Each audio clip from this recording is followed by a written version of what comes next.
Hi, I'm Don Clark with FileMakerProGurus.com and FM Database Consulting, and I'm here today at an unnamed hotel in Las Vegas at FileMaker Devcon 2015, and I'm interviewing Johan Hedman of Positionett.se and from Sweden. And this is really a nice pleasure to have you here, and tell me about your business and about you. Oh, we're for the biggest company in Scandinavia, in the northern part of Europe. There are 19 people working at our company. 19 people? Out of 12 are developers and 10 certified. So that's pretty good. That's really good, yeah. Yeah, and then the company has been based in Stockholm and we have an office in southern part of Sweden as well. Okay. And we're the biggest firm in Northern Europe, but we're also like the people who is taking care of the road shows and Scandinavian Devcon being speakers there as well. Okay. Yeah. And what kind of people do you work with, clients and stuff? The company is kind of divided into two different parts. Mm-hmm. So one part is taking care of products. We kind of lease out to our clients, and that could be like advertising projects, contact CRMs and things like that. Mm-hmm. And the other part is customization, where we put a lot of energy into customize the solution for different clients. Okay. And then we have arranged from companies like Aon, GE, and a few other companies that you might have over here, and then a lot of Swedish companies. There could be anything from some bakeries up to creating cars and stuff. So there's anything in between there. Wow. Yeah. So since there's so many of us, you're a Platinum FileMaker member, right? Yeah, exactly. Okay. Yeah, there's not a whole lot of Platinum members in the world, and that's a good thing to hang your hat on. Yeah, definitely. Yeah. And tell me about yourself. When did you start developing with FileMaker? I just started out as a web developer, and then I was in Lasso, as a lot of people turned out to do with FileMaker a long time ago. Yeah. So that was in '99. Mm-hmm. And then just someone threw the FileMaker database in my knee, so you're gonna have to learn this. So I said to myself, okay, why not? And then I immediately fell in love with it. So it was I heard those words over and over. Yeah, it was so easy. Everything just worked out like you wanted to, because just about looking at it, and then everything just went on there. Yeah. So from that point I was become the database engineer for that company, and then I was picked up for another company to work at the financial parts of another things, and then it kept it going like that. Mm-hmm. So I'm now doing a lot of customization, and I have one of the projects that I'm responsible for programs that we release out. Mm-hmm. So my weeks are kind of divided into spending like 1 or 2 days at the office, and the rest of them actually being out on client sides working with their customizations. Wow, that's neat. So it's nice. Things, Like I do it. I never have it the same day twice, so I always have new things to look forward to. So what are the? Do you have a favorite plugin or a favorite something to work with FileMaker? Yeah, not everyone. Mm-hmm. Yeah, so mine is for sure base elements, and I would never ever kind of do my work without doing a base elements and all that on my system. Yeah, it's a free plugin. It's got a ton Oh, of features, yeah. and it really makes things work well Yeah. on both platforms. So. Yeah, so Nick and the guys in Goya has really done a great job there. What do you have a favorite program, or I should say, a solution that you provided for somebody that you really just made something great for you? I'm doing a really big solution at one of the insurances companies in Sweden that I've been working on for like 10 years now. Mm-hmm. And it started out kind of big, but it's become really huge right now. Mm-hmm. So some of the parts that I built throughout the years, I barely remember what I did, even though I commented quite good. But like, everything kind of grows. Why the heck did I do that? Yeah, exactly. And when you reach new levels of FileMaker, everything becomes even more diversible and harder to get. So yeah. I kind of feel to have a really huge responsibility for that system. So even when I'm on vacation, I sometimes even went there to help them out a little bit if it's possible. And that's probably the system that I'm most keen to help out with if I can. Yeah. So you were at we can't talk about non-disclosure stuff, but you heard the keynote speech. Yeah. And were you happy with what you heard, the direction that FileMaker's going? Does that make you feel good? It felt like they've been going in that direction the last 2 years. Mm-hmm. And a few of the things that we saw in keynote, they were good, but it wasn't that big like the ones we saw last year when we got to failover and other stuff that were huge for your sales department. But then all the enhancement they're doing in the back is also probably going to be even better for us. But there are still quite a few things that we're hoping to get in the future. Yeah. So I'm looking forward to the Platinum dinner where I can tell them what I really think. Oh, you get more of an inside channel. Yeah, for sure. Yeah. that kind of ranking has its merits, no doubt about that. Yeah. Have you met anybody new this year at FileMaker? After I had my session, I had a lot of people coming up telling me, hey, the session was good, so it was really nice to hear. What was your session on? I talked about how to create your FileMaker WebDirect solution from scratch. Okay. And I think that's where FileMaker are aiming for, that they want to put more people and start using WebDirect, because it's easier to handle a browser than just installing some kind of app on your computer or device. Yeah. So I think they're aiming and for most of the users, all they need is the functionality of the database. They don't need to have any access to what's under the hood. Exactly. So that's where I think FileMaker want us to go.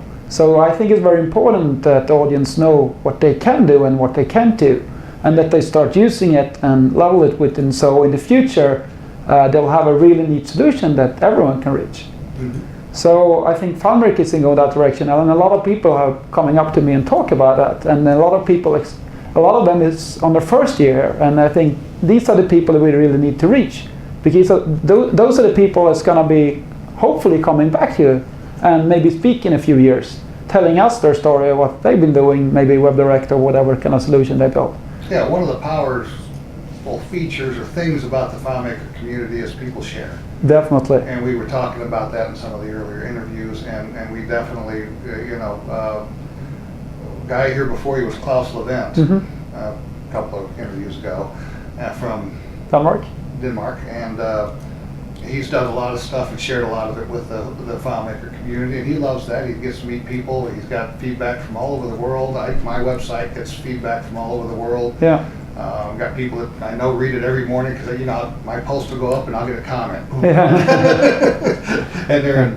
Isn't it nice to see that you get an appointment from all over the world, like from Japan, Europe, and all over? I can go probably everywhere and put up a post and say I'm coming this way. Yeah. With FileMaker. Let's have a beer. Let's get together. Let's have a beer. Yeah. And I'm pretty sure I get accommodated in almost every country in the world. Maybe not North Korea. So, if you get in there, they probably shoot me or something, but or shut down my video operation like these guys here. So. Can't help myself. They offended me. So, at any rate, they did let us keep going. So, at any rate, it's a great community. And if you had a good time here, have you been visiting the tables, doing some of the nightlife? Or we're trying to keep to the FileMaker community as much as possible, because we're bringing back as much as possible. So before we go here, we kind of divide all the sessions throughout the people that's going here. Okay. So when we get back home, we have developers meeting every second week, where all our 12 developers sits down and we kind of share the knowledge that we got and the things we get from here. So then I have like 5-6 sessions where I will be bringing stuff back home that I will be teaching them. Okay. So for this is my kind of motivation throughout the whole year to come here, learn new stuff, and then educate my colleagues, and maybe bring a few really good tools that I can use in my day-to-day work. So Devcon for me is very important. Good, and there's really some good tracks this year. I didn't get to go to any of the sessions because I'm up here.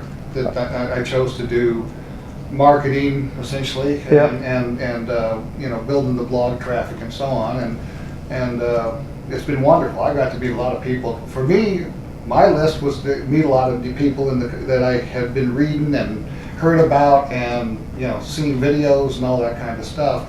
And I've got to do that. I've got to meet quite a few people, and I've got a few more that are coming up that I've been following for years, never have met. This is my 4th Devcon, but they've been spread apart. 2002, 2007, 2013, and now 2000. How many have you been to?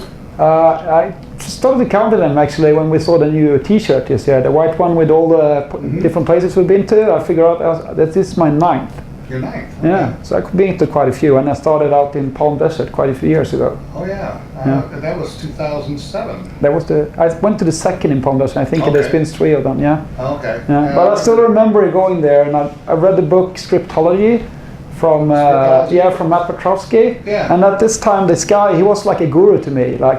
This is the guy that you look up to. Wow, he's such a good guy. And he had, I remember he had one session talking about, I think it was relationships. Wow. It's like when you see those stars from the street. Yeah. And the more years you come to Devcon, the more people you get to know, and also the more people you know who to talk to. So even though I don't meet them here because this year there's 1,500 people and I might not be able to meet every one of them. Right. I'll still have contact with a few of them, so I can email them if I have a problem because I know they're expert in their area. Right. So the whole Devcon is also a nice place for people to meet up and share their opinion in different areas. And those roundabout tables you have for lunch and stuff, they're really useful for people to get a help in different areas. And it's always nice to meet people. And now that I'm doing this kind of stuff, I'm much more open and much more forward with, I'm willing to just say, hey, I'm Don Clark. Who are you and why are you here? What's going on? Tell me about yourself. So, do you have some favorite activities that you like to do in your off time? I'm one of those energy bunnies. So my friends, they like to have me run, but they don't want to follow me all the time though, because I got so much energy that I run up really high mountains. I even try to summit the 5th highest mountain in the world in Tibet. Oh wow! And I'm gonna be trying to summit the 2nd largest mountain in Europe, Mont Blanc, when I get back from. What's your goal you're gonna go for? I don't really have a goal. I look at things in 2 ways. So first of all, the security way, and then I see, is it possible for me in my physical state if I can do it? So Everest has a lot of really high security issues you have to take care of. So I'd rather to do another mountain where the security is much higher. So there is a few mountains about 8,000 meters that will be like almost 40,000 feet that I can do. I know that physically, but I rather take a few more security. And there is a few places I like to do and a lot of adventures I like to do as well. I just came in from Hawaii before I came here, and I did 2 days with 8 dives where I saw a lot of sharks and turtles and seals and all kind of stuff. You're high energy, Yeah, totally, yeah. I was a certified diver. I haven't dove in a long time, but I had a lot of fun. Oh yeah, I just love that. But the thing is, you don't want to go diving in Sweden because the water is so chilly. You're gonna have to have a dry suit, probably around like 36 degrees, and you're gonna freeze your ass off. And then the second thing is, it's just total darkness. You won't even see your hand ahead of you. So, I've done that too in Mexico. A colleague of mine, he needed to get the advanced certification to bring along to Hawaii so we can do one of those drift dives. And he had to take that in Sweden, so he was able to do the dive with me in Hawaii. So he was taking his advanced certification in total darkness in this chilly water. And then when you go, why didn't they do it in the swimming pool? Did it have to be in open water? Yeah, you have to do some parts of it in open water. So yeah, that's why. But then when you're getting to other places, the visibility is like 100 meter. Wow, it's magic. I did the Caribbean one time. Yeah. And it was amazing. Just going down there. Yeah. I did 2 dives down there. I think I got down to 90 feet on one of them. Saw a crab that was huge, under a rock, and it was that big around. I was this far away from it. The guy taps me and goes, There's one of those times, you should have one of those GoPro, Yeah, they didn't have GoPros. This was 20 years ago. I always bring around my GoPro, and then I'm showing it to people to make sure that they can figure out somehow what I've actually been doing. Yeah. Well, that's great. I really appreciate you coming up. And if you have anything else you'd like to share with us, now's the time. No, I'm really thinking you're doing a really great job because you're really sharing everything and letting everyone share it for you. So I want to thank you for doing this interview and having me come up and talk to you. All right, well, you're welcome, and I appreciate it. So I'm going to do my clothes now and try not to muff it up too bad so that my buddy down here doesn't have to cut it out. So I'm Don Clark with FileMakerProGurus.com and FM Database Consulting, and it's been my pleasure to be interviewing Johan Hedman of Positionett.se. So get that right, Positionett.se. And you got a great firm over there, and it sounds like you guys are doing a wonderful job. Thanks very much for coming up. I really do appreciate it. Thank you.